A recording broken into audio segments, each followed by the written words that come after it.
I'll share a few funny stories with you real quick here.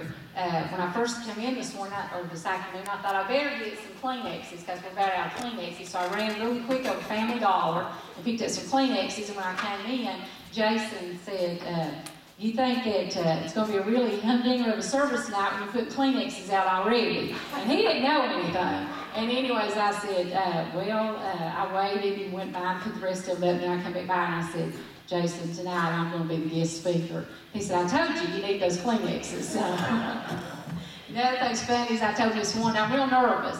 And I know you probably think that's kind of odd after all those years you taught school that you be nervous.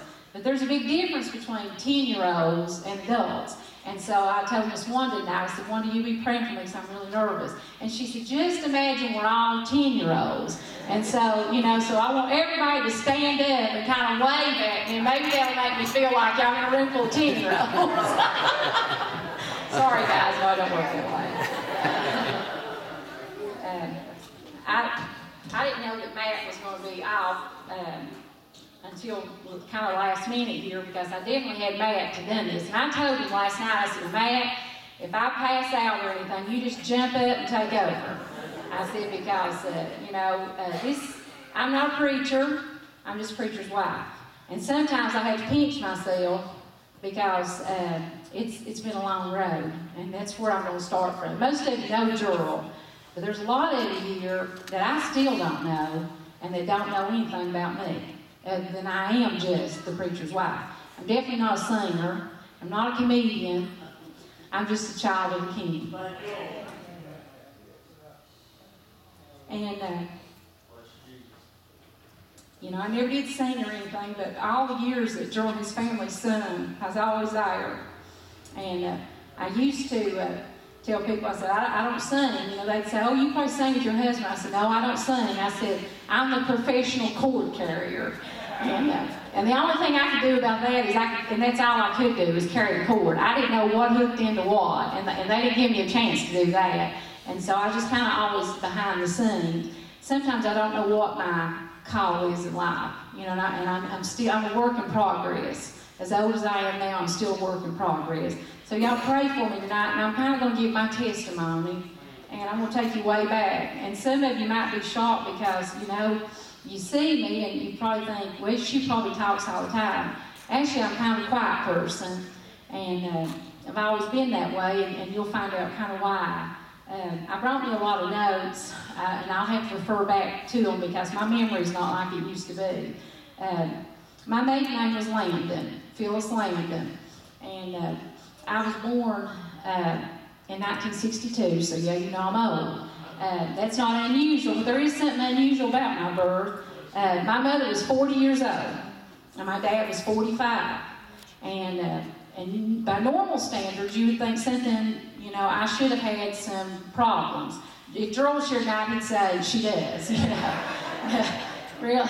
But another thing unusual about that is I was one of those, as they call it, the baby, the bottom of the barrel. I was the 9th child, and I had 7 sisters and a brother.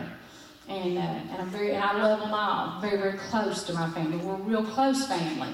I guess being the 9th child made me kind of the loner that I am. A lot of people have to run in circles with other friends and have a lot of friends. I'm just the opposite. I try to show myself friendly to people. I try to treat people right. But I think that's what's made me a loner all my life. I'm just as content to get up at 8 o'clock in the morning and go shopping all day long by myself, and not have anybody else in the vehicle with me. Now, that's not saying that I just travel all day long and I'm in total silence, because, I put a CD in and I sing. Sometimes I cut it off and I just pray. Sometimes I talk to the Lord. But, I'm content that way. A lot of people that's one thing I guess that's different about me and Gerald is he always seems he's content being around a lot of people, and I'm just the opposite. I can come over here and hang out all day long and be by myself. And I can be just as happy, actually happier, when I walk out that door, because that's just kind of the way that I am. So don't ever think she's just stuck up and whatnot, because that's the farthest thing from me. I love people, it's just that I've always liked to be by myself. I grew up on Poplar Creek, and all my life, all I know is going to church, because that's all we ever did. Every Sunday morning, Daniel Boone used to be on with Fess Parker, and I loved to watch Daniel Boone. But when it was time for church, I never got to see that whole program because we were out the door. We had to always leave. And that always used to aggravate me because that was my favorite show, and I never got to see one complete series. And that's all I remember. We went to Beach Bottom Baptist Church, which is up on Harp Street. And Rich McKinney was the pastor there.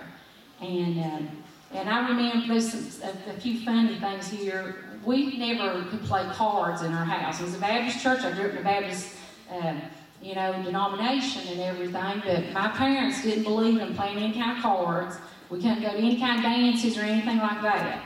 And I remember one of the worst spankings I ever got in my life was after church, because it happened in church what I did. I had a friend and she brought a deck of old maid cards to church. And I made the mistake that night by sitting in the front with her. And she got those cards out, and I had my hands on them because I hadn't ever seen them. And I was wanting to see. Out of curiosity, I wanted to see what they were. And I'll never forget, my mom wore me out over that because, there was no cards. In 1972, it was the week before Christmas, and I even remember what I had on that night. We didn't have a lot growing up. I had more than most of the rest of my sisters because being the bottom of the barrel, I had a lot of hand-me-downs. I had two older sisters that was married when I was born, and so they made sure they moved off for job purposes with their husbands, and they made sure I had things. And still didn't have a lot, but I remember I had on a little red dress. It was red, white, and blue, a little winter wool dress. And I remember leaning over against my mom that night, and I could hear her heart beating. And Rich McKinney was preaching the sermon, and it was about that one little lost sheep. And I'll never forget it.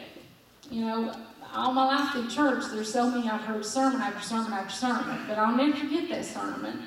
And when it came time for that altar call that night, I wasn't nervous. I wasn't afraid. All I knew is I had to get up. I had to get up and move up there. And quick as I got up, I think my mom thought I was asleep because I was leaned over against her.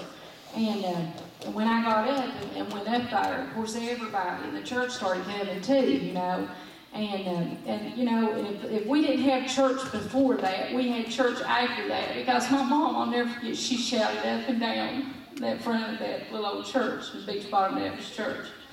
And when he asked if I had anything I wanted to say, I couldn't say anything. All I could do was cry, was just stand there and cry. And I remember, I wanted to tell everybody. And being 10 years old, it wasn't a real popular thing, A lot of my friends, they could have cared less. Some of them didn't know what being saved even meant.